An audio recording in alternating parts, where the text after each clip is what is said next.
How you doing? I'm Derek Gregoire, and today on the Retirement Roadmap, we're joined by radio and TV broadcasting legend John Dennis. In 1977, John joined Channel 7 in Boston and spent 20 years covering Boston sports as an anchor, producer, and a director. During his time on television, John won many awards, including multiple Emmys and the Associated Press Best Sports Coverage Award in 1983 and 84. In 1997, John joined forces with Jerry Callahan on the Dennis and Callahan Show on WEEI. As the number one rated show among male listeners between 25 and 54, Dennis and Callahan hosted the morning show until 2016. During their time on air, the Patriots, Bruins, Celtics, and Red Sox all won championships. John has been involved with many Boston-based charities throughout his career, raising money for the Jimmy Fund, the Cystic Fibrosis Foundation, and he's on the board of directors for the Mutual Funds Against Cancer organization. He's also been featured in multiple movies, including Kingpin, Me, Myself, and Irene, Shallow Hal, and Stuck on You. And throughout this episode, we're going to hear some amazing stories of just John's career, the behind-the-scenes stories of, whether it's Johnny Most, Larry Bird, a lot of cool golfing stories, Tom Brady, a text message he had Tom Brady send his friend when his friend was going through a terrible illness. We're going to hear stories of some of his movies he's played and how that came about and him hanging out with Bill Murray. Make sure you tune in at the end because we're going to actually be talking about his struggle with addiction and how he was able to overcome that and maybe really an update on what's going on in John's life now. So without further ado, John Dennis. Over the last several weeks and years, I would say, we've brought a ton of different topics around I'd say the boring but important financial planning, debt ceiling, interest rates, mortgage rates, markets, stocks, bonds. But we're going to go in a different direction today. We're lucky enough to be joined by what many of our listeners and clients and myself know as a Boston, for all of our Boston sports fans, a local legend here and a good friend of mine who's down in Florida. John Dennis, welcome to the podcast. Derek, good morning. How are you doing? I am doing great. For the people that are watching this through our Zoom, I think they can tell that you're probably doing better than me based on the view behind you. Well, I'm doing okay. It beats working in a steel mill, which is what I used to do in high school and college. So this is better. That looks a little bit better these days. So backtracking a little bit, how we met, I think it'd be a good starting point.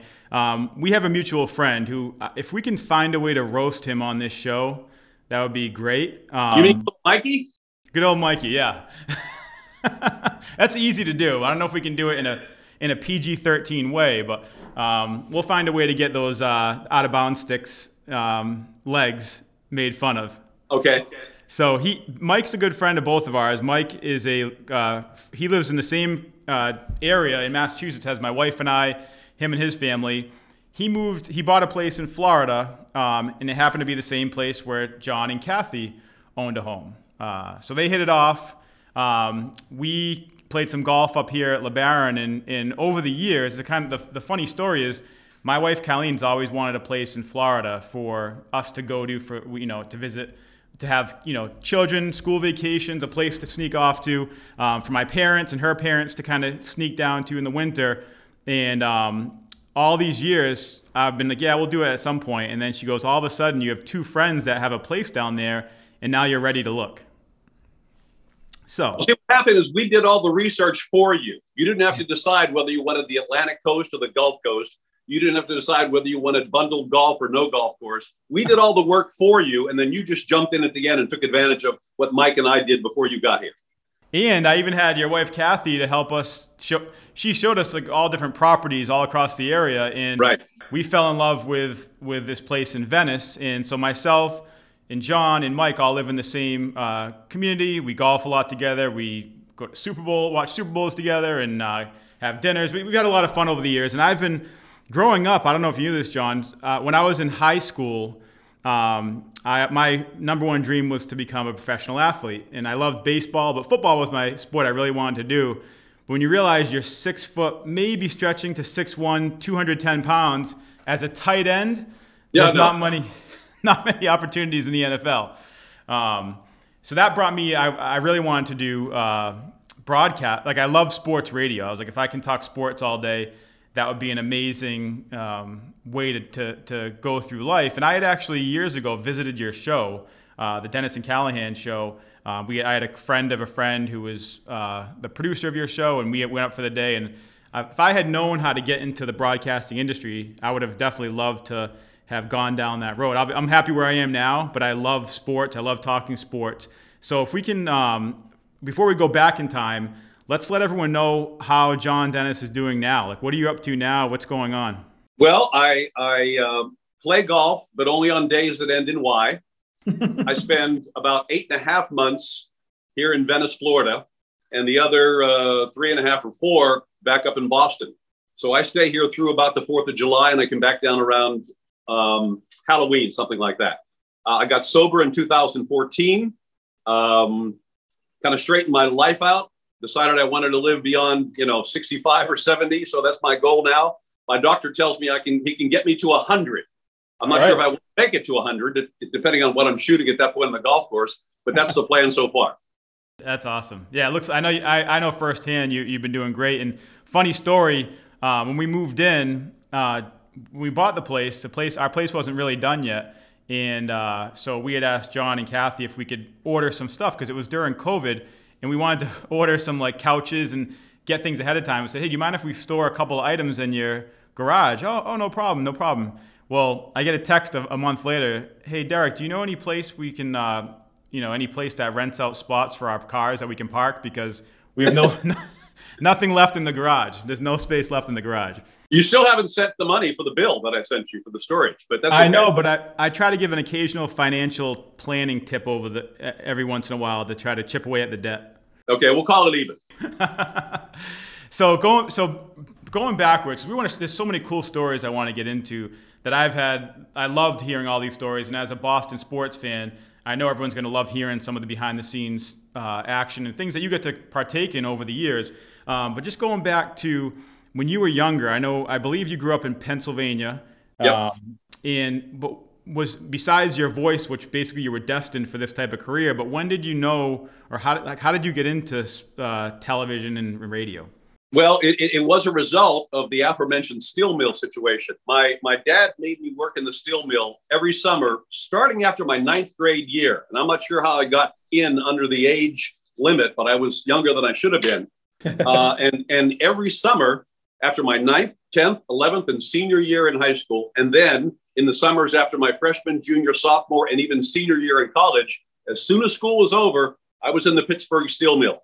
And I really, really resented my father for making me do that. As I'm watching all my pals, head to the beach or go to the pool or play golf all summer long. And it was such a difficult thing to do for 3 months every summer that I literally really looked forward to September and going back to school. And as I said, I resented my father for making me do it. And then it kind of dawned on me what he was doing. He was giving me an object lesson as to find something you like to do versus something you have to do. And if you hate doing what you're doing for a living, that'll be a lifetime sentence of 45 years. I mean, that's like going to prison for 45 years. So it was an object lesson that played out over 7 or 8 years and made it very clear to me that I wanted to find something that I like to do, that I love to do, that was fun to do, and I wouldn't mind doing for 40 or 45 years. So early on, I kind of thought broadcasting would be it. I like sports. I like broadcasting. So even in high school, I was announcing the morning announcements over the loudspeaker. I was the MC for the band and the chorus concerts at Christmas. Football, I didn't play football in high school, but I did the announcements over the loudspeaker. So one thing led to another. And by the time I get to my junior or senior year, I started looking for schools that majored in this, that would have good programs in this. I looked at a number of them and settled on Kent State in Ohio. They have a tremendous program, telecommunications, it's called. And they have a radio station, 2 radio stations, AM and FM, and a TV station that is not just in-house, but is part of the Kent Ravenna. Those are the communities around Kent State, broadcast out on cable. So every night at Kent State, they're responsible for providing 3 or 4 hours of live real-time programming to the communities of Kent State. It's not a laboratory situation where if you mess up, you can stop and start tape again and begin again. We were live 4 hours a night.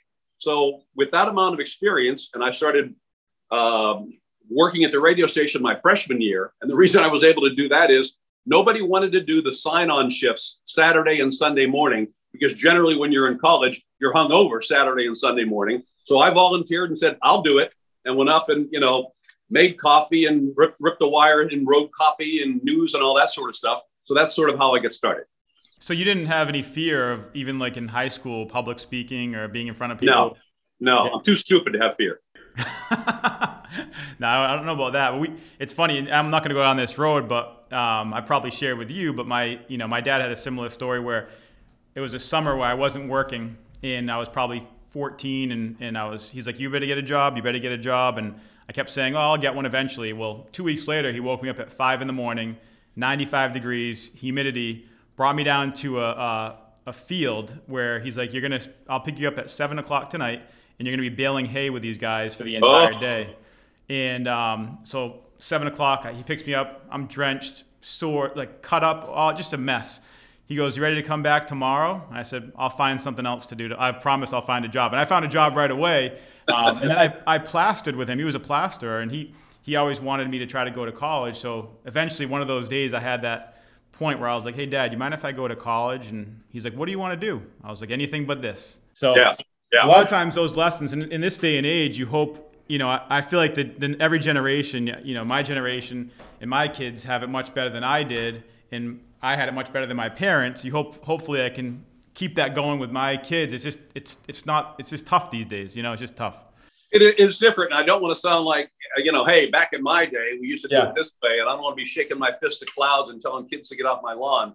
But I think the fact is that your dad and my dad, in a certain way, knew that they don't want to hand us anything. They want us to understand the value of a dollar, the value of working. Now, and again, I hate to sound like this old man, it's a hands out, palms up society. What can you do for me? What can you give me for free? Can I get a participation trophy just for showing up? And I know you're aware of that, and I'm certainly aware of it with my kids, and they turned out well, and I'm pretty sure yours are going to as well. But it's that idea of something for nothing. I don't want to go back to work now that COVID's over. I want to work 3 days at home or whatever the case may be. I think it's just a kind of different mindset we somehow have in this country that wasn't that way certainly when I was younger, and probably not when you were either. No, you're right. And so many of our clients, it's amazing how many out of the clients' financial plans over the years that have had the most trouble, I would say, are the ones that didn't work for it. So if you look at, I've had some clients that hit the lottery and done fine, but I've had some that have hit the lottery and literally gone through money faster than you can imagine. I've had clients inherit millions and gone through it. But a lot of our core clients, they kind of grinded it out, worked their butts off, put their kids did as much as they could for themselves, next generation, to give themselves a chance at retirement, and they're much more disciplined. They can handle the pressures and the budgets and the things they have to stick to because they've been through it. And hopefully I can instill that on my children. You always worry because, I sound like an old man now talking about I see the youth and their, eagerness to work and want to get dirty. And it's like, man, I have to go 8 hours to one job and figure that's a long time, A friend of mine that I was golfing with last week told me his brother teaches a vocational class somewhere in Ohio. And he had 9 kids in the class that were seniors, and he helped place all 9 of them in jobs. And within 2 months, he had gotten calls back from 8 of the employees that said, no good. As soon as I give them an assignment, the second they finish it, they sit down and get on their phone. They're not self-starters. They don't say, what can I do next? They don't worry about the quality of the work that they have just because everything has been handed to them. So again, I know we sound like old men shaking our fists at clouds, but that's the way of the world these days. That's the reality. I know we can go down this rabbit. I'll probably stay away from this rabbit hole for us because we can go down this rabbit hole for a while. But so you left Kent State. I know you started in TV, right? And what brought you to Boston? Well, I was very fortunate. I was one of the last finalists for ABC's coverage of college football in 1974. They had a nationwide search looking for a college-age announcer. Now, keep in mind, this is 74, my senior year in college, and I had already had 500 or 600 hours of broadcast experience on WKSU, the TV channel, and the radio station. And I read an article that Roone Arledge from ABC Sports was looking to hire something new and innovative, a young college-age announcer to roam the sidelines during football coverage, ABC's football coverage of college football. And so I said, this got my name written all over it. So I write Roone Arledge a letter, and I send it away. And about 3 weeks later, I get a phone call from Dick Ebersol. I don't know if you know that name, but he's the head of Sports Now. And Ebersol says, hey, we got your resume, we got your letter. We'd like to meet with you and interview you. And I said, fine, where? And they said, well, Ohio State. You have to go to Ohio State. We'll meet you in such and such a time on this date in this room. So my then girlfriend, later my wife, now my ex-wife, and I got in the car from Kent State and we drove to Columbus, Ohio. And we look up we find the building, we walk in. There are 900 people in the auditorium. Wow. 900. I come to find out that that was one of 8 different collegiate centers that they were interviewing between 700 and 900 people. Oh my gosh. And there was one at UCLA. There was one somewhere in Arizona. I think they had one up in Michigan. They had one in Penn State, a couple in Florida, a couple in Midwest. So they were looking at, 8,000 people to interview. And I'm not sure how they winnowed it down. And I said, wow, I thought I was coming here to Columbus, Ohio to sign a contract and get the job. And I realized I got no shot here. About a month later, I finally get a phone call and they said, we have narrowed it down from 1,000 people to 500, now down to 100. And we'll get back in touch with you if you're in the final 100. All right. So I waited a little bit longer and I get a call, I don't know, a few weeks later and said, we're down to 5. You're in the final 5. And we're going to bring you to New York. They took us to New York. We met with Rune Arledge. They picked our brain. They said, if you got this job, what would you do? And I gave them all these ideas that I would interview, this so-and-so and so on and so forth. And we met with Rune Arledge, and it was like walking into the Wizard of Oz office. It's overlooking Manhattan. He had floor-to-ceiling shelves with Emmy awards all over the place, and he's sitting up high, so like he's in the positive position looking down on you.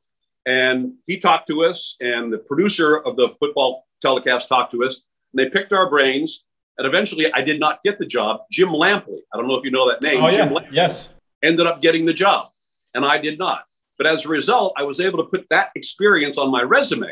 So when I graduated, I sent it out to about 200 different TV stations across the country and said, Kent State University, telecommunications major, 500 or 600 hours of on-air experience. Here's my resume tape. And oh, by the way, I was one of the 5 finalists for ABC's college age football announcing job. And I sent out 205 resumes. I got 204 no's. In fact, one guy from Seattle said, Seattle, of all places, writes back and said, how dare you waste my time thinking you can come out of college and come to Seattle and get on the air? And I thought to myself, wouldn't a simple a simple no have been just easier to do? And one guy, his name was Ken Keller, was the news director at the NBC affiliate in Kansas City, wrote back and said, impressive resume. We don't have anything right now, but please stay in touch. Well, that was his big mistake. He said, please stay in touch. I called him every Monday afternoon at 2 o'clock, mid-afternoon, and said, hi, Mr. Keller, John Dennis calling from, where was I? Oh, I was in Pennsylvania at that time.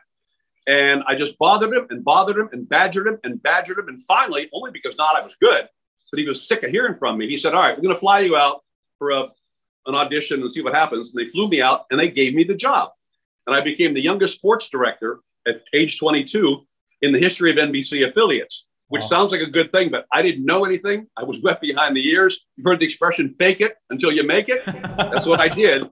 But the good thing was Kansas City at that point had all 4 major league sports. They had, of course, the Kansas City Chiefs, the Kansas City Royals. They had the Kansas City Kings basketball team, which is now in Sacramento. They had the Kansas City Scouts, which eventually went, I think, to Colorado. So the point of telling you all that is all 4 major sports were available for me to cover. And the best thing about it was people in Kansas City aren't like sports fans in Boston. They're very forgiving. If you say something stupid or you say something wrong, they don't cut your head off. In Boston, if I said some of the things I said in Kansas City erroneously in Boston, my career might have been over right away. But they're very forgiving in Kansas City. And so I did 3 years there and I honed my skills and I got better at it. And then I started sending out a second wave of resumes and sent one to Boston. And a guy named Dick Graff brought me out for an interview and an audition. And odd story there, on my way back home to Pennsylvania, I'm sitting in the lounge, the cocktail lounge at Logan Airport after having done the interview at the Government Center in Boston at Channel 7. And Ray Walston from My Favorite Martian is sitting next to me. And I had like this half-hour conversation with Ray Walston, My Favorite Martian. I told him all about why I was there. He was a very nice man. So that's just an aside. And I go back to Pennsylvania, and I ended up getting the job. So that's how I ended up in Boston. I came here in the end of 1977. So keep in mind, my first winter in Boston was the blizzard of 78. Oh, geez. And I looked at everybody, I said, are you kidding me? This happens every winter in Boston. They said, no, this is different. I said, well, thank goodness, because I can't deal with this every single winter. Well, no, what's crazy, John, is I think if you can probably hear, I bet, like I remember when I was trying to get out of college and into the career, we started this company in 2003, but to break into the career, I had that thought in the back of my head, like, you don't want to go back to plastering. You don't want to go back to plastering. And I think the way you hounded that producer and the person over in Kansas City, I bet you had your dad, you were just thinking, you probably had a little bit of that steel mill in the back of your mind, like, right. I either want to, so you were just grinding to get that opening and get that start. Because if not, well, you might have to go back to something you don't want to do, you know? And exactly. So you started in was it Channel 7, right, in Boston? Right. And how many years were you there for? 20 years there, and then 20 years at WEEI, Sports Radio. Got it. So that's obviously my years. I was born in 79, not to date anyone here. But I was, I don't remember, I know a lot of our listeners remember and clients remember the Channel 7 days. And I guess my question from going from Channel 7 to radio, wouldn't that have been like maybe I'm not reading don't remember what it was like back then, but wouldn't that have been like a risky move in a way where like Channel 7's FaceTime, you're on the air, this is, everyone knows you by face, and then you're going to radio behind the scenes. How'd you make that transition? Well, it sounds like it's almost doing the same job, but it's really, really very different. Anchoring the 6 and 11 o'clock sports on television is not that hard of a thing to do. I mean, given enough bananas, I could train a chimpanzee to read the teleprompter in that 3 or 4 minute window. And essentially it's this team beat that team by this score, and here's a highlight. Okay, yep. This team beat that team by this score, here's a highlight, and here's the schedule for tomorrow's playoff situation. Good night, everybody. We'll see you tomorrow. I mean, yep. There is no creativity to it. There is no difficulty to it if you learn how to read the teleprompter correctly. And it was just a sort of boring grind. And the other thing that was happening is as more entities became available for the listener or the viewer, such as SportsCenter or Nesson, the time that the evening anchors, that would be Bob Lobel, Mike Lynch, and John Dennis, the time that we got every single broadcast was shrinking every single year. I remember when the 6 o'clock news, I'd have 6 or 7 minutes to do features and other things. 11 o'clock, you had maybe 4 or 4.5 minutes. That began shrinking and shrinking and shrinking because there were other ways to get that information for people. And so it ended up being just almost like a headline service, you know, 2 minutes at 11 o'clock and 3 minutes at 6 o'clock. I was kind of getting bored with it and tired of it. And Jason Wolf, who was the program director at WEEI. I know Jason. He's a good friend of mine. And he got the idea of putting together a TV guy and a print guy, Jerry Callahan, who was first at the Herald and then at Sports Illustrated at that time, and put the two of us together and see what would happen. And it was a kind of a safe experiment because he didn't give us anything prime time. We worked the midday from 10 to 12, and we replaced the fabulous Sports Babe, which you probably never heard about. No. But she had a 2-hour show, and she was terrible. So we almost couldn't fail. And it worked pretty well, and they expanded us to, morning drive time. And we ended up doing 20 years from 6 in the morning till 10 every single day, which was great, except for the 3:45 wake-up call every single morning for 20 years. There were some mornings, Derek, that when the alarm rang, I just wanted to cry. I said, I can't believe it's 3:45 and I've got to get up and go to work. But that was the only downside to the whole project. Yeah, that was, we've talked about that over the last couple of years, as you've said that many times, like just the day you come home, you go to bed, that alarm clock keeps going off and it's like, oh, I can't do this right now. Try doing it when you're drinking, by the way. Yeah, that's another story. We're going to get into that in a little bit. Okay. So over the years, obviously, let's get into some of the stories now because there's so many of them. When you started out in Channel 7, I know you had, and I didn't know this until we get to know each other, but you had a passion or you covered a lot of boxing. Yeah. And was it anyone in particular that you covered mostly, or was it just the whole? It was Hagler Central. Okay. I mean, it was, we were the first ones from Channel 7 to go down to Brockton in the Petronelli Brothers gym. And I've said this many times. I knew Marvin when he had hair. I actually have interviews on film and pictures of Marvin and I together before he had shaved his head. Wow. And so we were the very first ones in on Marvin before anybody else realized he was destined for stardom. I think the first fight I covered that he did was against somebody named Willie the Worm Monroe from Philadelphia. And he, of course, crushed him. And so as a result of being first in, I became very good friends with Marvin and very good friends with Goody and Pat Petronelli. So we always had the inside scoop as Marvin ascended up the ranks of the middleweight division, who he was going to fight next and when he was going to fight next. And I would go to his training camp and he would give us all these exclusives. When we got to Caesar's Palace for the big fights, Marvin would sit down with me and only me because of our history going back together. So that's sort of how it all began. That's so cool. And you had a story, I remember, something about a referee or something around Hagler. It was in fact, people ask me, what is the favorite sporting event you've ever covered in your life? And I've covered a lot, but without question, the Hagler-Hearns fight, April 15th, 1985, Caesar's Palace, was by far the most entertaining, most amazing, most, I don't want to say life-changing, but eye-opening thing I'd ever seen in the world of sport. And it was this build-up of a couple of weeks. We went out to Las Vegas, stayed at Caesar's Palace, did all the training stuff. And it was such a build-up, and there was such animosity between Hearns and Hagler. And I'm sitting ringside, I should say. John Madden is on my right. And Bob Newmeyer, the late Bob Newmeyer from Channel 4, is sitting on my left. And we're sitting there and watching the end of the preliminary, and they're starting to do the introductions, and they're bringing them in. And Newmeyer looks at me and says, "Are you nervous?" I said, "Yeah, I can't believe it." I said, "I'm not even involved here, and I'm nervous." And it was just an absolute rock'em sock'em robot. If you've seen the fight, and if you haven't seen the fight, look it up on YouTube. It's worth it. It's 3 rounds. Won't take you long. And it was amazing. Marvin punched Tommy in the face. Tommy punched Marvin in the face. Hagler punched Hearns 3 times in the face. Hearns punched Marvin 3 times in the face. I mean, back and forth they went, back and forth they went. And finally, I believe in the second round, a giant cut opened right between Marvin's eyes. And blood is streaming down his face. And he is wailing away at Hearns. And Hearns is wailing back at him. And the blood's pouring down Marvin's face. And Richard Steele stops the fight and takes Marvin over the corner. And he brings the ring doctor in. Dr. Flip Homansky was his name. And he wipes the blood off and he looks at the cut.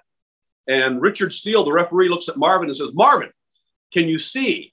And Marvin says, "I ain't missing him, am I?" And Richard says, "No, you're not missing him. Fight." But Marvin knew that he had to get him out of there within the next round. And he certainly did that. Did he knock him? Did he end up knocking Hearns out? Oh, yes, he did. He knocked him out. Wow. I have to watch that fight. I know you've talked about it. I've never seen it, but I know people, and I've heard people talk about it and never actually have seen the fight. The most amazing prize fight of all time. And I can say that without fear of contradiction. That's great. I don't know how the recall you have on these names and storytelling is still amazes me to this day. Like you Flip Samansky, whatever this guy's name is, the referee even. Yeah. I should, if I can back up chronologically, my very first assignment when I got to Channel 7 in the fall of, no, I'm sorry, it was the spring of 77. They assigned me to go to Philadelphia with the Celtics to cover the Celtics and the 76ers playoff round. And it was by far my biggest assignment at Channel 7 when I first got there. That was Dr. J and all that time, right? Yeah, Billy Cunningham was the coach, Dr. J, Bobby Jones, Maurice Cheeks, and Vinny the Micro. No, he was Detroit. Anyway, believe it or not, in those days, the Celtics flew commercial. There were not these charter planes, that they have now. They flew commercial. And I got on the plane to go to Philadelphia for the game the next night. And I'm sitting in an aisle seat in commercial, and I feel this tap on my right-hand shoulder. And a guy sitting one row back and across the aisle, and I turn around, and he puts his hand out. He goes, "Hi." He says, "My name's John Havlicek." And I resisted the temptation to say, "No kidding." He goes, "You're the new guy at Channel 7, right?" I said, "Yeah." I said, "John Dennis." He said, "Well, I'm John Havlicek. Nice to meet you." He said, "Good luck." And he said, "If you need anything in Philadelphia, give me a shout." And I was scared to death to do this assignment. I'd never gone on the road before. I'd never covered an NBA playoff game before. And of course, as soon as the game was over, and I think they won by 2, walk into the locker room and immediately go to Havlicek's locker to do the interview. And he was very, very nice to me. So it was something, and I've talked to John about this, God rest his soul, many times in the past. And he remembers that. But that speaks to the kind of guy he was, that he would actually introduce himself and try to make me feel more comfortable in my first big assignment. That's awesome. I know my dad talks about Havlicek, Bobby Orr. Those are 2 of his favorite players growing up. And I know you covering the Celtics. That was mostly that was all at Channel 7. But were you on the road with them on the regular? Yes, indeed. I know you had a couple stories around Johnny Most. Well, I'm going to try to keep this PG-13. I don't know if you recall Johnny Most and what his voice sounded like and how loud. That's when I first started following sports. I remember my dad being like, I'm like, how is his voice like that? And he said, I think he smokes a lot of cigarettes. About 4 packs a day. Okay, that's all I remember. In Larry Bird, do you have a lot of interaction with him? Oh yeah, Larry was. I think people know now. Larry was quite the trash talker. But you never knew it then. He wasn't like Kevin Garnett, who, if you were sitting courtside, you could hear him screaming obscenities at the opponent. Larry was much more subtle. But my funny story was, way before they transferred training facilities from Hellenic College, which was just a grungy little old gym, they had a scrimmage, and they brought in referees to officiate the scrimmage. And on this one particular day, where they're watching the scrimmage, and this had to be, McHale was there, so it had to be 81, 82. And they brought in 2 officials, a guy and this woman who was an official. And they start the scrimmage just like a regular game.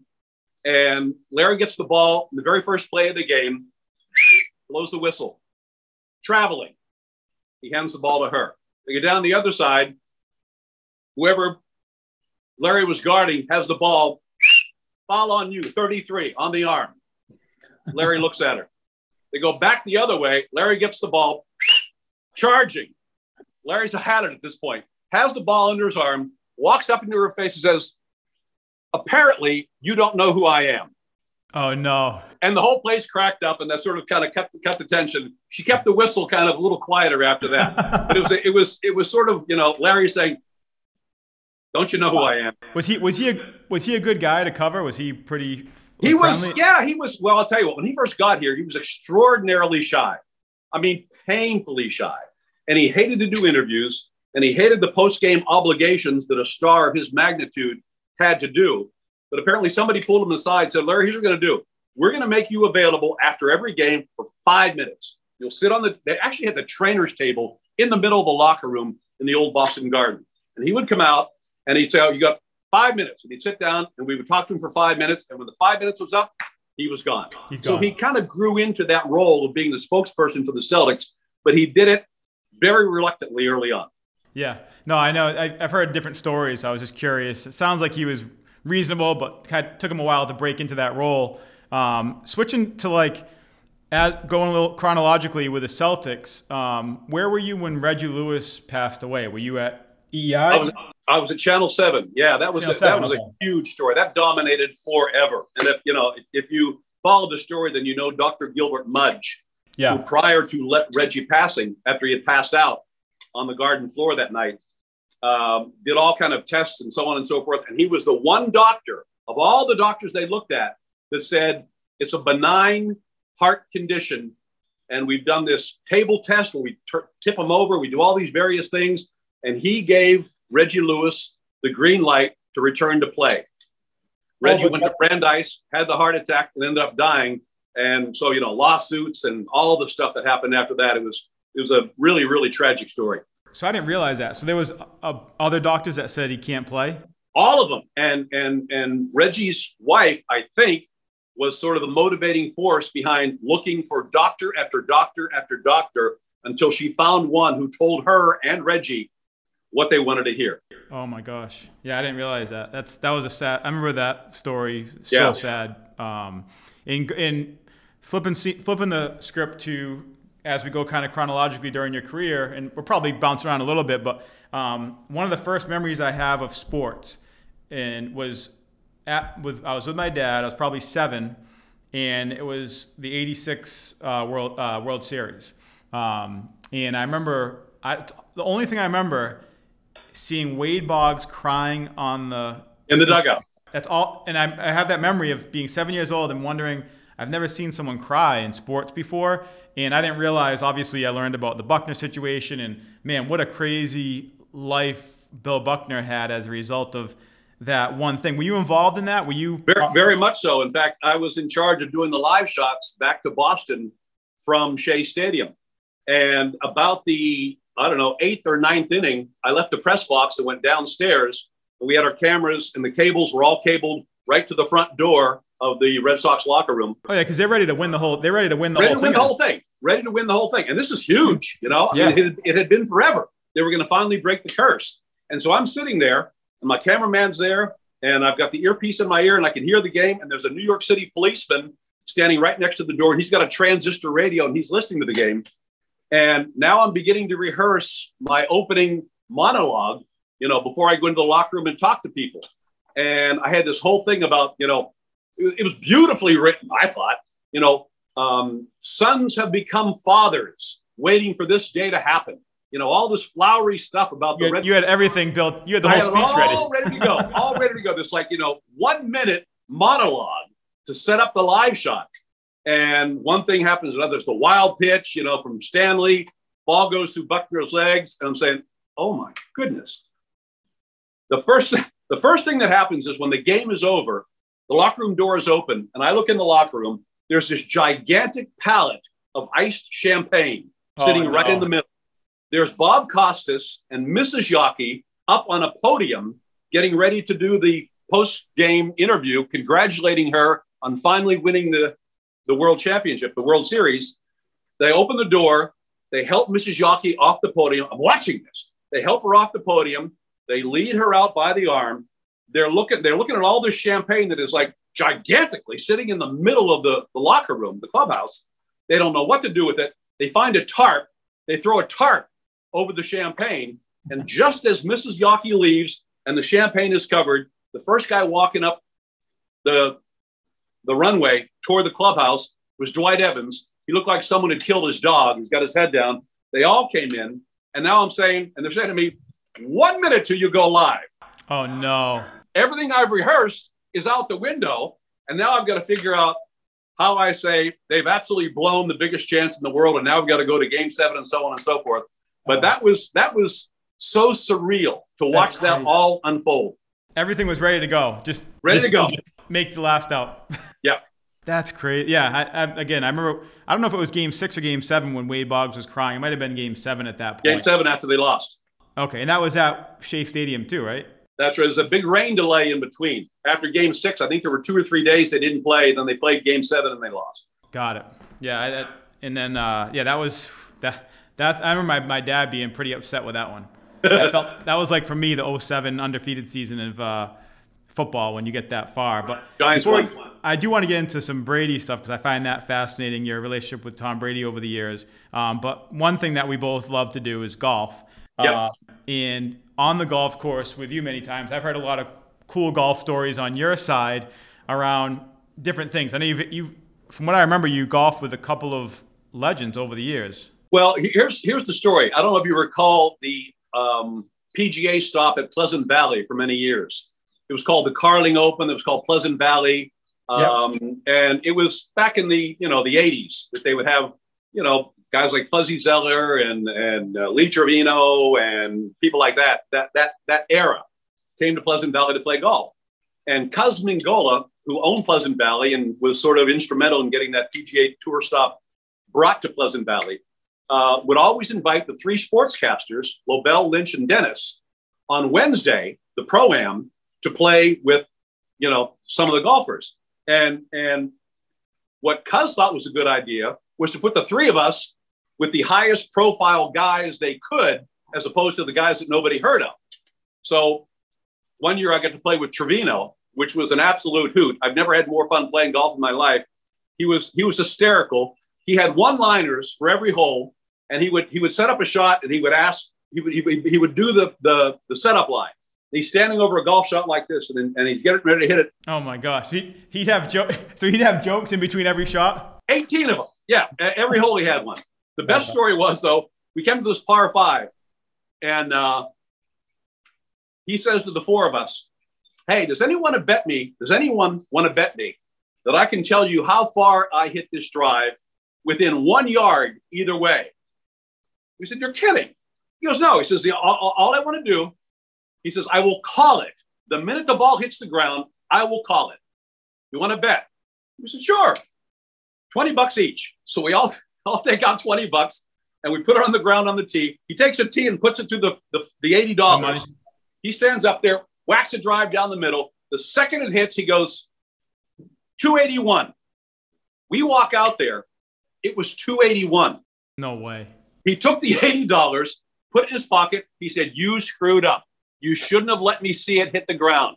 He said, "You realize I hit the golf ball the same distance every single time. The only variable is if it hits soft and sits down or hits hard and scoots." He said, "You messed up by letting me see the ball hit the ground." And he took all $80. And you played with Greg Norman at one point too, didn't you? The Shark. Yeah, that was at Willow Bend. He flew in. That's when he was the big spokesperson for Reebok. And Paul Fireman was the owner of Reebok, who also owned Willow Bend Golf Course on the Cape. And he brought him in for a big pro-am kind of day. And I played with Norman. And Norman did not bring his caddy that day. So Mr. Fireman gave him his best caddy from Willow Bend to, go around with Greg. And I think on the second or third hole, we get up to Greg's ball,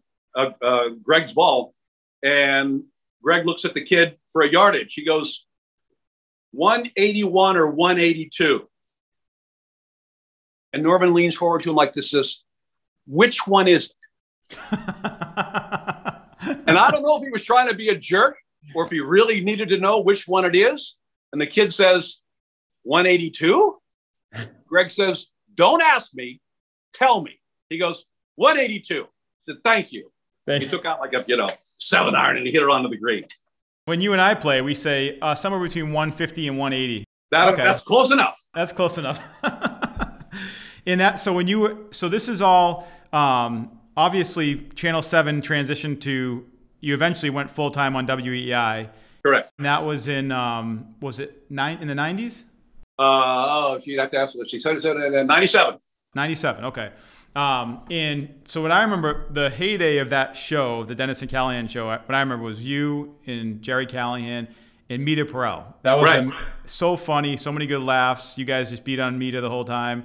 That had to be an amazing stretch of just life, right? Yeah. I mean, and consider what was happening in Boston. The Patriots were bringing up, the Red Sox were getting rid of the curse, the Celtics won some championships, the Bruins were great. I mean, we often looked at each other during playoff season, Celtics or Patriots or whatever, and said, "Can you imagine if we were talk show hosts in Milwaukee, how boring this would be?" Or talk show hosts in Cleveland, how boring this would be. So we were really, really blessed with, the timing of when our show was at its peak and the halcyon days of sports in Boston. Exactly. Yeah. It's amazing. Even like talking, a mutual friend of ours, Tom Curran, he's had the Patriots, and he was able to imagine if he was covering the, Cincinnati Bengals up until recently. The Cleveland Browns. Yeah. They've had so many, it's helped just so much more topics, so many more people interested. Right. And when you were at EEI, because this is a conversation we had recently. I took my son to New York a few weeks ago, and we just my oldest son and I, my wife and my youngest son, were actually down near you guys in Venice at our place down there. And basically we did a lot in New York, but we visited the 9/11 Memorial Museum. It was amazing. For whoever hasn't gone, it's worth the trip. It's really emotional. I remember it was my last year of college. I was in a marketing class, and they all of a sudden they just said, "Oh, there's a plane hit a building in New York. We're not sure what happened."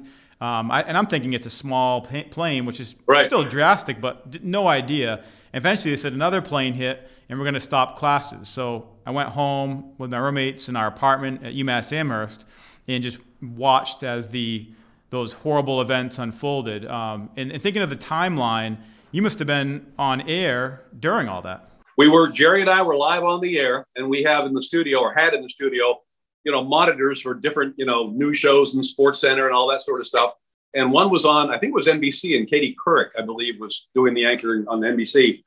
And during the commercial break, I look up, and obviously the sound is down in the studio, and I see the World Trade Center with a hole in the side of it. What is going on there? We turned it up, and just like you, and just like most people, they thought it was a commuter plane or maybe a Cessna single engine that got off course and hit the side of the building. And so we are on the air, and we still have the monitor up there, and we came back on, and we weren't all up in arms at that point, other than to say something horrible has happened in New York. Apparently, a small plane has hit the building. We'll keep an eye on it for you. And Jerry and I are going back and forth, and we see the second plane hit the second tower, and then everybody in the world knew, this was intentional. This was a terrorist attack. And so, of course, we immediately abandoned sports and all the superfluous fun and game stuff we talk about, and got into coverage of that.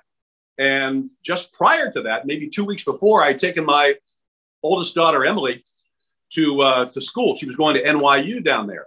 And I recall, after having unloaded all her gear and, bedding and books and shelves and refrigerator into her dorm room, I recall looking out of her dorm window, and you could see the trade towers from her NYU dormitory. And so immediately I said to Chach, our producer, I said, here's Emily's phone in her dorm. Give her a call. Let's see if we can find out. And sure enough, she answers the phone, and I can hear in the back, she's got the window open. She's looking out, watching this. And you can hear sirens in the background. And keep in mind, it's just a phone call. We can't see anything. And my daughter Emily's on the phone with me. And so that will forever be etched in my mind that we did about 5 or 10 minutes with my daughter on the phone, talking about what she had just seen. And to this day, she hates that recording because she was so unnerved and so anxious and so scared by what she thought. She was sort of nervously laughing with much of what she said. And she cringes when she hears that. She says, "Oh, Dad, I sound so stupid." I said, "No, everybody was, didn't know how to react to something like that." So that's something that I will take to my grave as a memory. You know what that was? That was my generation, almost your generation's Pearl Harbor. Got it. It's exactly what it was. It was our Pearl Harbor. Everyone knows exactly what they were doing and where they were. Exactly. I know my dad says it was a similar, for a much better purpose, when he said the 2 times in his life that he remembers the country being fully united was 9/11, and he said when the U.S. beat Russia in the Olympics. Right. So those are 2, and that was obviously, in my I don't remember that too well. But as you grew through WEEI and got through, obviously the Patriots started getting good, you had a gentleman that a few people have heard of, Tom Brady, that you got to know and would join your show, I believe, every week during the football season. Yeah, it's called Patriot Monday, and we had a contract with the New England Patriots, and we would get 3 players every Monday, or 3 people every Monday. Brady would be one every Monday. Belichick would be the other every Monday, and whoever the star of the game, not named Brady, would be the third guy. So we have a morning drive time show. Jerry and I would do 6 to 10, and then the midday show, which was Dale Arnold, generally 10 to 2, and then Ordway would be 2 to 6. And we got Brady the first year, and it was very easy to do. He was very forthcoming. He was fine. He was cordial. He would tell us, as much as Belichick would allow him, some inside stories. Dale would always get the player of the game, not named Brady, and poor Ordway was stuck with Belichick. and so as our success, Jerry and my success, ramped up, we knocked off Emmys for being number 1. We knocked off Stern for a while for being number 1.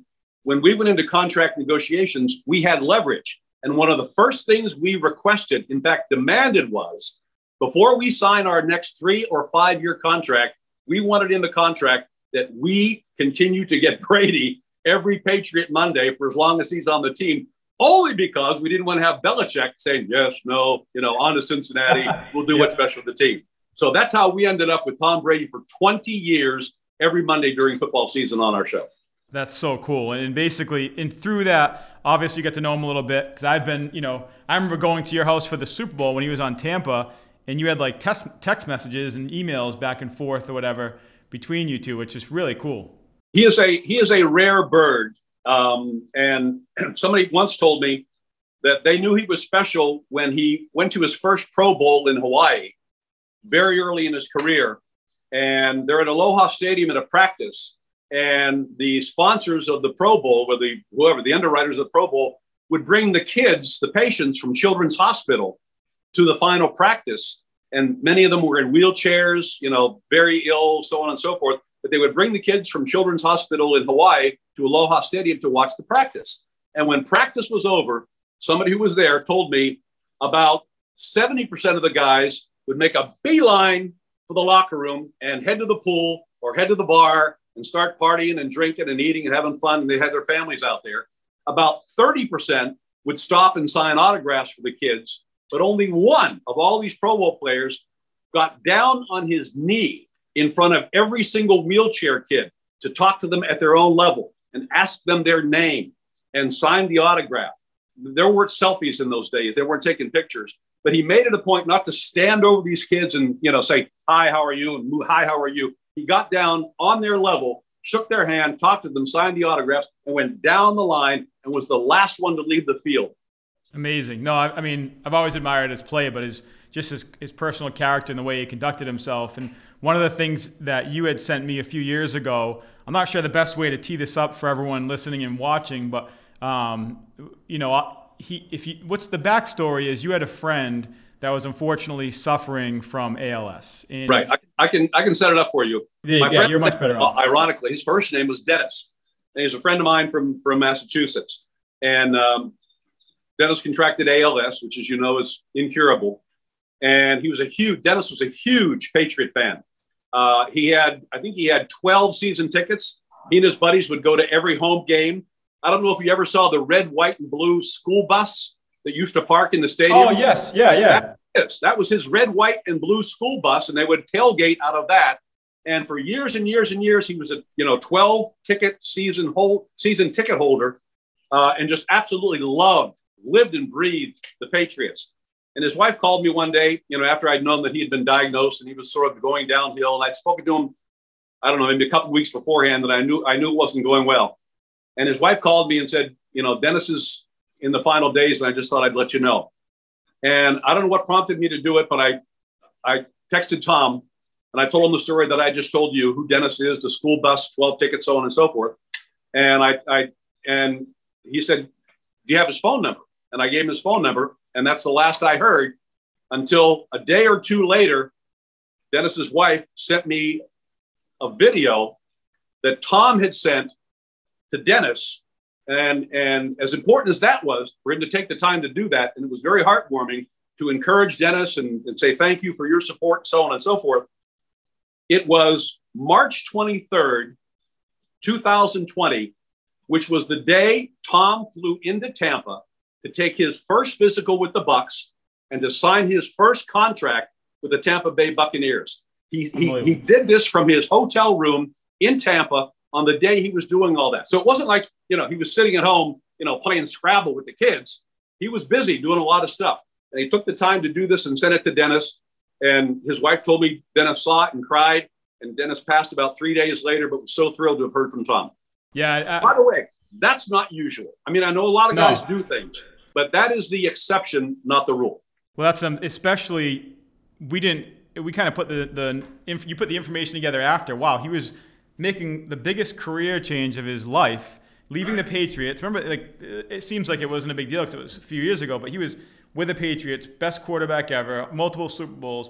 Now he's signing with Tampa Bay. The same time he's going to do that, you send him a request, and I actually saved it because you sent it to me. I'm gonna try to play it real quick so everyone can see and listen. This is the text that Tom Brady sent to your friend Dennis, who was suffering from ALS. Hey Dennis, how you doing, man? I was just wanted to let you know I was thinking about you. I know you're going through a tough time, and nobody has shown more toughness battling this incredible, difficult disease than you. And you're an inspiration to so many others. Just that your hope and your courage through all this is really something to be admired. So thanks for being an inspiration for me. I'm a huge fan of yours. And I know you supported me for a long time, and I got your back too, man, always. So you take good care. You enjoy the time with your family. And be well, my friend. Hang tough. Yeah. So, I mean, there's nothing else to say about it. I mean, think about what in the middle of signing with the Bucks, the news hadn't even released yet. Right. And he's taking the time to make someone's life a little bit better, to help in the last days, which he, like you said, he died 2 or 3 days later. So that's amazing. I'm still waiting for the invite when you say, hey, Derek, do you want to come golf with Tom and I at some point? So I'm just patiently waiting. I'll let you know. Yeah, let me know. I'm waiting. I'm available. Okay, good. So as we get to the end, close towards the end, a couple more topics I want to get into. I guess we'll get through the deep stuff first, and the deep stuff, and then the fun stuff. Okay. The fun stuff's obviously the movies and all that. The movies that you've been in, and the Kingpin and all the cool actors you got to hang out with over the years. But a lot of anyone in this world, almost anyone you talk to has had a family member or someone that they know struggle with some sort of addiction, drugs, alcohol, whatever it is. And now, it can affect anyone at any point. And you had shared we had talked about your struggle with alcohol. And I guess the question is, looking back, how did you eventually get to the point where you're like, I got to get this fixed? Like, what prompted all that? I know, and you have a great support system. Your wife, Kathy, is amazing, and I'm sure she played a big role. But just curious to how that all went down. Well, it was, I was a highly functional alcoholic. I was not one of those people who would fall down and slobber and pass out and act stupid and all that sort of stuff. I was highly functional alcoholic, but it became kind of a constant thing. And it sort of creeped up on me. It used to be, Friday and Saturday night. And I was never in the bars. I was never at clubs. It was always at home. And generally it was just sitting down to watch a game, and it just became the thing to do. I'd sit down and watch a Red Sox game or a Celtics game or a Bruins game. And I'd have, Crown Royal and whatever. Yep. And it became kind of habitual. And then it became Thursday nights and Friday nights and Saturday nights. And then it grew larger than that. And everybody who has their come to Jesus moment with alcohol or drugs has to have a rock bottom story. And when you go to rehab, you sit around with the 15 or 20 people in your rehab class, and you are compelled to tell your rock bottom story. And fortunately, mine was not that bad. I mean, there were people in that room who had a car crash and had killed somebody. Others had gotten divorced and lost their job and were, virtually homeless or living in some apartment because they lost everything. Mine was pretty simple. It was opening day 2014. And we were broadcasting live from Fenway Park that morning on opening day. We have Fenway Park studios. So we're there from 6 to 10. And the game wasn't until 1:30 in the afternoon. And we finished at 10 o'clock. And I go upstairs to the WEEI private box where we're looking at the ballpark to kill a couple of hours and make some phone calls and, whatever. And I'm sitting up there. It's a beautiful sunlit day. It was after a terrible, terrible winter. And the sun is shining and the sun's on my face. And I'm just just relaxing. And it's going to be opening day. And the lady comes in to start setting up the buffet. And she brings in a bottle of Grey Goose. And I'd been trying to cut back. And I've been trying to kind of wean myself. And I'd gone, maybe a couple of weeks, 2 or 3 weeks without it. Because I knew it was sort of getting out of hand. And I said, hey, it's opening day. I'll just have one. And so she leaves and I pour myself one. And then one leads to 2 and 2 leads to 3. And that's the odd thing about my alcoholism. I learned that there are basically 2 types of alcoholics. There's the one who thinks about it and craves it and needs it and has to battle it every single day, every single minute. That's not me. I don't care about it. I don't think about it. I don't want it. But if I have one, I'm off and running. Yep. So clearly there's this chemical reaction in my body that even if I don't want it, even if I'm not, lusting for that Jack Daniels or Grey Goose, if I have one, it's like, wow, my brain just goes nuts. And so I drank and I drank and I drank. And when the game was over, I stumbled out of Fenway Park and I went to find my car, and I could not find my car in the parking garage for 2.5 hours. And I walked every floor and I talked to the attendant. They tried to help me look for it. And I couldn't find my car and I couldn't find my car. And I had forgotten the fact that when I pulled in at 5 o'clock in the morning to do the broadcast, the one lot was closed. The one garage was closed. And I had to go to the second garage. And of course, I'd forgotten that by 5 o'clock or 6 o'clock in the afternoon. Yeah. And I'd put it in so I wasn't even looking in the right garage, for God's sake. Finally figured it out, and thank goodness for that 2.5 hours, because I think I kind of got a little sober. Yep. Sad to admit, I drove home that night and realized that something had to be done. So I ended up going to rehab for 30 days, and everybody told their rock bottom stories. And they give you a lot of information, and they tell you all these various things. But the one thing that stuck with me, Derek, was they said, here's the bottom line. You can give up everything in your life for just one thing, or you can give up just one thing in your life and have everything. So if you understand what I'm saying, you can give up, your job and your wife and your kids and your family and your house and your ability to earn a living for that one thing, booze, or you can give up booze and you can have all those other things. Wow. And that really sort of resounded with me. It's amazing perspective when you put it that way. Can I tell you a funny story about somebody's rock bottom? Yeah. He was he was from Boston, and he was the general manager of a restaurant and bar in Boston, and he lived in the Back Bay. And every night he told the story. We're all sitting around. I told my Fenway Park story, and he tells his. And every night at closing, the bartenders and he, the general manager, and the cooks would sit around and they start pounding booze. And he'd go home, walk home to his house in Back Bay, and pass out and wake up the next morning. And because he didn't have to be in work till later, he'd get up 9 or 10 o'clock in the morning, and he would walk his dog. And he had this pattern. He lived in the Back Bay, and he would walk a block this way, a block that way, a block this way, and a block that way to walk the dog, passing 3 different liquor stores on the way. And he would go into each liquor store with the dog to get a nips, kind of even out the shakes. When you're drinking heavily, you got those morning shakes. And he went into all 3 liquor stores. He would get a nips, fire down one, walk the dog some more, go into the second one, fire down the second one, go into the third. And so as a result, he was obviously a very well-known customer, and they used to give the dog treats and pet the dog and so on and so forth. So one morning he wakes up and he is sick as can be. He's got the flu and he's sweating and whatever. And he couldn't even move. And his wife says, I'll take the dog for a walk. She comes back a half an hour later.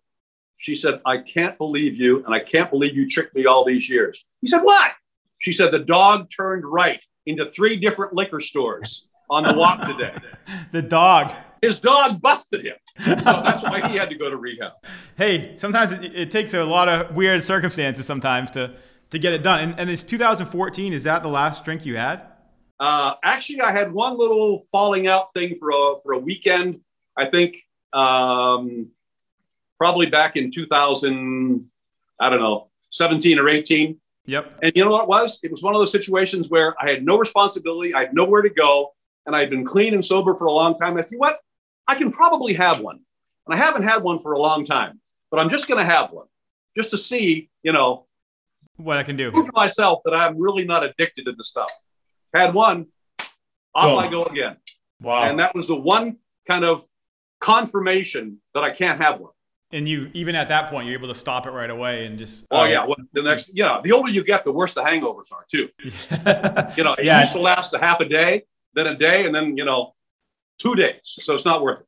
Yeah, I know. Well, that's, like I said, a lot of people have asked how you've been doing over the years. And I say I've probably spent 40 different days or on the golf course or at dinner. And I said, it's always been Diet Cokes. And I'm not a big drinker, as you know, myself. Yeah, so it's it makes it easy. And, but yeah, congratulations. I know that's something I'm sure you, like you said, it's not on your mind every day, but like you said, you still have to stay away from that one because one becomes 10.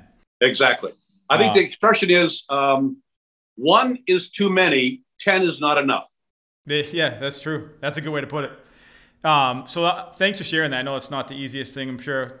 No, I don't mind it at all. Not your, obviously you learn from it, but it's all, it's just a tough time of life, I'm sure, going back, looking at those days, and glad to see you doing great. But during that time frame of, over the years, you became friends. I believe it was it through the broadcasting that you were friends with the Farrelly brothers, who directed a bunch of different comedies? Yeah, I actually emceed a Bruins charity event at Willow Bend, the golf course. Yeah. For Cam Neely's foundation, the Cam Neely Foundation. And Peter and Bobby Farrelly, the directors of Kingpin, Something About Mary, most famously Dumb and Dumber, yep, were there.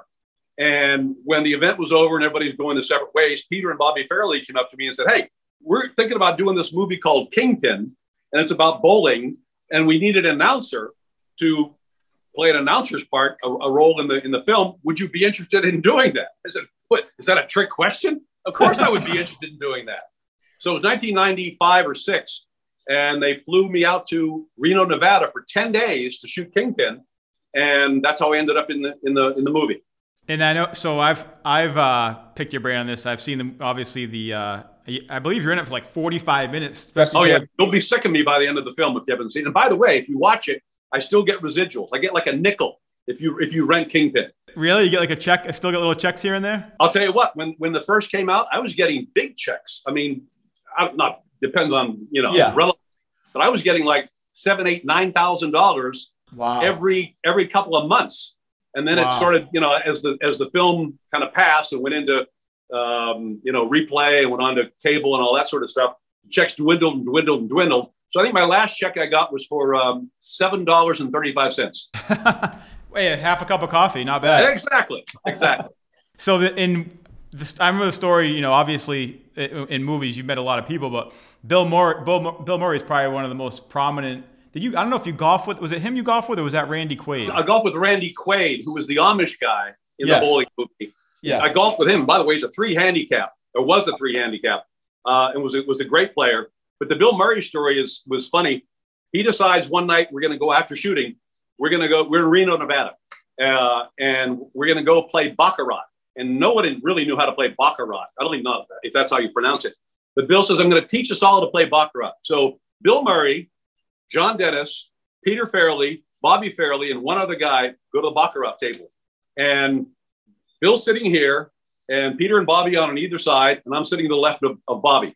And across the room, there's this guy who's holding all these papers, like a stack of, looks like papers or pictures or folders or stuff. And he's staring at Bill. I mean, just staring at Bill. And Bill doesn't make eye contact, but he says to the 4 of us at the table, he said, "Stalker at 11 o'clock, do not make eye contact." And so whatever. And he's staring and staring and staring. And finally, the guy walks over and he comes up to Bill. And Bill looks at him and goes, "Mr. Murray," he says, "I'm very sorry to bother you, but I'm your biggest fan. I have every clipping, every photo, every movie you've ever done. And I'm wondering if it wouldn't be too much trouble if I could just have an autograph." And Bill pushes his chair back and he stands up like this. So what's going to happen? And he turns around and he puts his arms around the guy and he kisses him on the lips. No. And lets him go. Never signed the autograph. And the guy takes his photos and he just drifts off into the casino he's never seen again. I don't think I heard that one. That's hilarious. That's hilarious. The guy just never said anything and just walked out. He was just stunned. He was like in shock. And that was it. That's a true bowling alley out in Reno, right? There's like that. It's called the National Bowling Center. It's like it's so big. I think it's like 110 lanes or something. Maybe, I don't know if that's right. Sounds right. But it's so big. If you stand at one end, it almost goes over the horizon. The facility is so big, gigantic.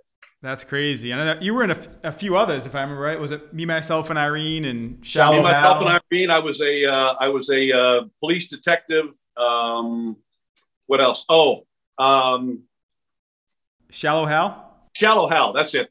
In fact, if you watch Shallow Hal, when Gwyneth Paltrow, who's in this gigantic fat suit, comes into the restaurant, you'll see the maitre d' behind the desk is Darius Rucker from Hootie and the Blowfish. Yeah. And he's the greeter, and I'm the maitre d', and I'm standing there with the menus, and Darius Rucker says, "Oh, welcome!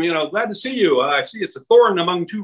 It's a rose among two thorns. John will take you to the table." So I just walk this way, and they followed me out and go. But as we walk out, there's this lounge lizard at the end of the bar who goes like this and is looking at Gwyneth Paltrow as she walks by, and that's Jerry Callahan. Oh, so he was. I didn't realize he was in there. Yeah. If you rent Shallow Hal, look for the bar scene when they come in. And Darius Rucker greets them. I have the menus. I take them to the table, and Jerry's staring at her when she walks by. Before we close out your movie career, well, there could be more to come. But I wanted to show. There's a quick trailer that I know there's a story to from Kingpin. So we're going to play the end of it real quick and then and see what the story is behind it. Okay. From the idiots that brung you Dumb and Dumber. You wouldn't happen to have a Phillips head screwdriver, would you? He's the man with the rubber hand. Oh, creepy. He's the Amish kid with the golden arm. Whoa! You could be a champion. I'm just not interested. You're about to embark on a great adventure. Woody Harrelson. What have you been doing all these years? Drinking. Randy Quaid. Bad Bill Murray. Kingpin. Are you still drinking? No. I don't. That's behind me now. Why are you buying? What happened? How did that even take place? Well, I'll tell you what. Movie making is not as glamorous as you think. It is like it's the exercise in hurry up and wait. You know, you hurry up and you wait. You reset this and reset that. Even simple things like condensation on a wine bottle. Between takes, a guy will come over and spray it with water so the condensation is, on the present. And so we're doing this scene where I'm interviewing Woody Harrelson after his bowling performance. And we're standing there, the two of us on a 2-shot. And basically my line was, so what have you been doing all these years, Roy, since, we've lost track of you? And he goes, drinking, a lot of drinking. And so I'm supposed to look uncomfortable and haltingly say, well, are you still drinking? And he goes, no, that's behind me. Well, wait, why? Are you buying? And we must have done that 20 times. And it wasn't that hard. I mean, it was easy. It's all it was. It was literally 15 seconds. And we did it again. We did it again. And we did it again. I'm saying, Bobby, Peter, what's going on? Now, Bobby and Peter are on either side of the camera. And he said, let's do it one more time. And so I sort of like lost my concentration. And Woody looks at me and says, oh, no, I'm not drinking. That's all behind me now.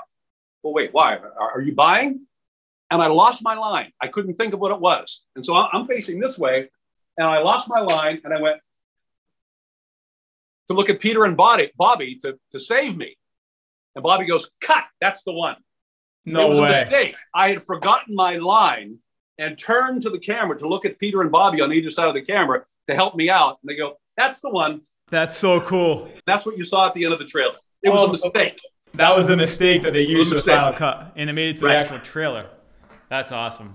Well, I mean, obviously, you've had an amazing career. Looking back, I'm sure it's a lot of awesome memories. Did you have any regrets over the years, or was it like anything you would change, like looking back, or did it all work out? Stop drinking sooner, probably. That'd be a good one, right? No regrets at all. No, yeah. I've been blessed. Sure beats a steel mill, and I enjoyed every moment of it. Yeah, I know, and obviously, everyone who has asked and curious, you're doing great. Obviously, haven't drank in years, and if you look behind you, if my house is on the other side, and between myself and John and Mike, I just want to make sure everyone knows I have the smallest house of the three. And I'm down there the least, but I am 44 years old, so maybe in the future I'll get my retirement years. We'll be spending more time down there. But it's obviously been great getting to know you over the last couple of years, and just thanks for coming on and sharing your story. I think there's a lot of inspiration around the quotes. I think that quote you shared around you giving up one thing for everything. I love that. I love all the stories. I'm sure a lot of people were brought back to so many events that they remember growing up from different sporting events in 9/11 and Tom Brady, the Red Sox, Celtics, golf. Any other final stories we missed that are worth sharing? Oh, I have one other one, just one more. Okay, go ahead. And you might not even want to share it, but I thought anyone who plays golf, I feel like I try to tell a story and I can never tell it as good as you do. But the one where the par 3 uphill. Do you know what I'm talking about? There's a par 3 uphill. Is that a story you can share? I think so. If I leave some names out. Yeah, leave some names out. But you tell it better than I can. I was playing in a charity event at Ferncroft, and there were 3 of us, and there were just 3 of us in our group. But they added in the dreaded single. The one guy that nobody knows. Yeah. To our foursome. And there's an uphill, I think it's 17. I might be wrong. I don't think they've switched the 9s or not. but I think 17 at Ferncroft is an uphill par 3. And we all hit our ball up there. And I prefaced this story by saying my playing partner had the best moment and the worst moment of his entire golfing experience within a minute of each other. So we all hit our balls up to the green. You really can't see the surface. You can see the top of the flag. And we walk up there, and one ball's in the trap and 2 balls are on the green. And the single who was added to our group is looking around. He's behind the green now. And he goes, "Oh, here it is. I found it." And so, all right, so whatever. We don't think of anything. And he chips the ball on the green. We walk over to putt. His original ball was in the hole. Unbelievable. He made a hole in one, but he couldn't find the ball, never thought to look in the hole, and cheated and dropped the golf ball behind the green and said, "I found it." And he chipped it on. We said, "Get out of here. You're done." The best moment, your best moment in golf and worst moment in a minute. What a dope. That's crazy. How do you tell your first hole-in-one story? I'm sure he tells that differently, right? I know, exactly. Well, hey, thanks so much, John. Honestly, I really appreciate you taking the time. This is it's been awesome. I love seeing you enjoying your retirement. You and Kathy have been so helpful to us down there. Kind of keep an eye on the place when we're not there. And I'm sure you'll be coming up north for some golf this summer, right? I'm staying here past the 4th of July for the big 4th of July tournament here. I'll probably come up in mid-July. So if you're here before that, let's play. If not, I'll see you up there. Awesome. Thanks so much. Appreciate you as well. Thanks for joining us, John. Thank you. Take care. Thanks for listening to the Retirement Roadmap podcast by SHP Financial. If you've enjoyed today's episode, be sure to hit the subscribe button so future episodes are automatically downloaded directly to your device. And if you've liked what you heard, please share the show. Create your own little ripples so we can help even more people with their retirement goals. If you want access to all past interviews, including notes, resources, and exclusive content from SHP Financial, visit shpfinancial.com/podcast. Thanks again for joining us on the Retirement Roadmap podcast. And for all the attorneys out there, disclaimers and disclosures, I'm just going to put on my super serious voice and add our own. No statements made during the Retirement Roadmap podcast shall constitute tax, legal, or accounting advice. You should consult your own legal or tax professional on any such matters. Information presented is for educational purposes only and does not intend to make an offer or solicitation for the sale or purchase of any specific securities, investments, or investment strategies. Investments involve risk, and unless otherwise stated, are not guaranteed. Our investment advisory services are offered through SHP Wealth Management, LLC, an SEC-registered investment advisor. Insurance sales are offered through SHP Financial, LLC. Our advisors and insurance reps may offer clients advice and/or products from each entity. No client is under any obligation to purchase any insurance product.